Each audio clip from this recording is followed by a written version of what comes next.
Gemini energy gets a lot of hate, but honestly, I'm digging this new moon energy. This new moon is happening today, guys, on Memorial Day, May the 26th of 2025, happening at 11:02 p.m. Eastern Time, and it is happening at 6 degrees of Gemini. The first positive thing I really like about this new moon is that there is no inherently negative aspects happening directly to the new moon itself. The new moon is going to be in close conjunction with Mercury, which just ingressed into the sign of Gemini as well, which is the ruler of this new moon. And it is coming up on the Mercury Sun Cazimi in just a few days. It is also making a trine to Pluto. We know that Saturn just moved into the sign of Aries, so that makes this new moon in a sextile with Saturn in Aries at 0 degrees. It's about a 6-degree orb there. So let's talk about Gemini a little bit here. Gemini is the first air sign of the zodiac. Gemini is mutable air. It's ruled by planet Mercury, and it's co-ruled by Mercury with Virgo.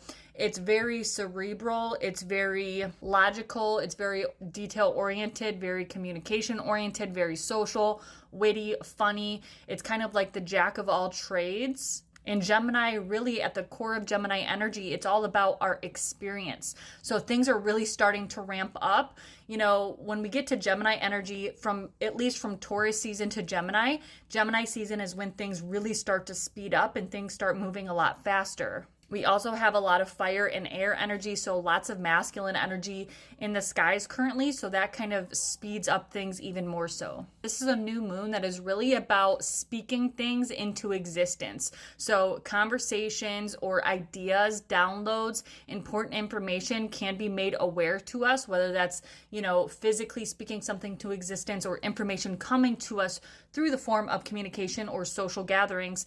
But this is a very powerful time for manifestation, for bringing things into existence, for something being created from nothing. Our voice, our awareness, our opinions, information, processing, focusing. Gemini energy is also really about our environment. So our neighborhood, our physical environment. It can be about travel or the thing that we travel in. So like car, buses, airplanes, things of that nature. And with that trine to Pluto, we were talking about Gemini being all about communication and thinking and the logical side of our brain.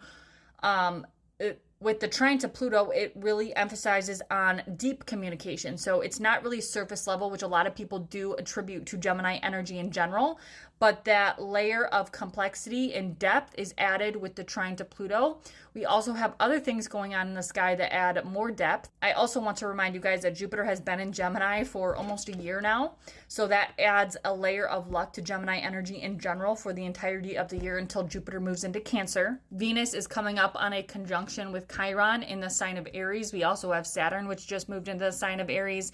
So it's in a close orb conjunction with Neptune. It won't make its official conjunction until after it's retrograde and it moves back into the sign of Aries after it retrogrades back into Pisces.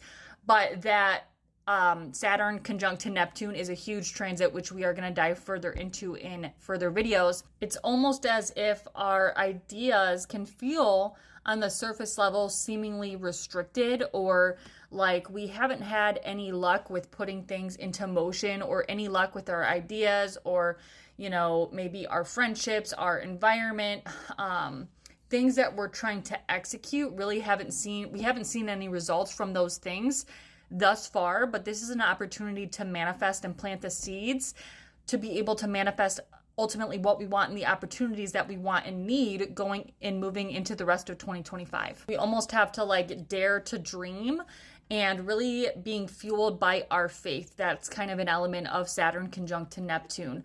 I also want to mention, Gemini is mutable energy, so it's very changeable. And with all this fixed energy that we've had going on in the astrology, I think it can be difficult to shift from fixed energy to mutable energy, but we really need to focus on doing that during Gemini season. So being open to new ways of thinking, new ideas, or doing things differently, and being open to maybe altering our opinion on certain ideas or certain topics or way of communicating or social standards, etc. Gemini is very quick, it's very witty, it's very funny, it's very out there, it's very social. So don't be afraid to kind of expand your social circle or do something different that you typically wouldn't find yourself being called to do. That might open up the doorway to new opportunities being presented to you.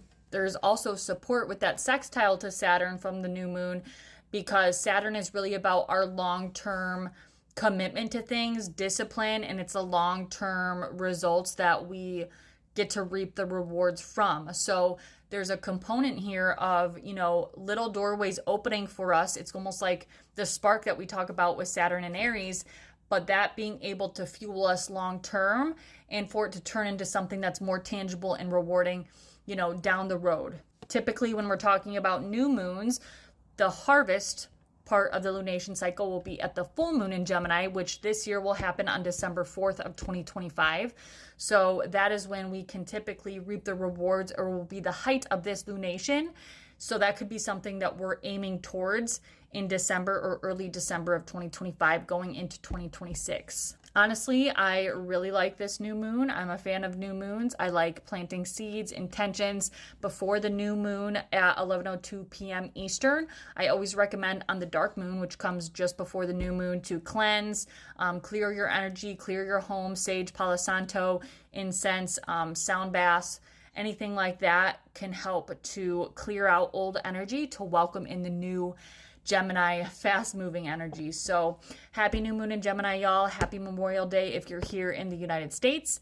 And much love. Personal readings for astrology and tarot up at the link in my bio. And stay groovy.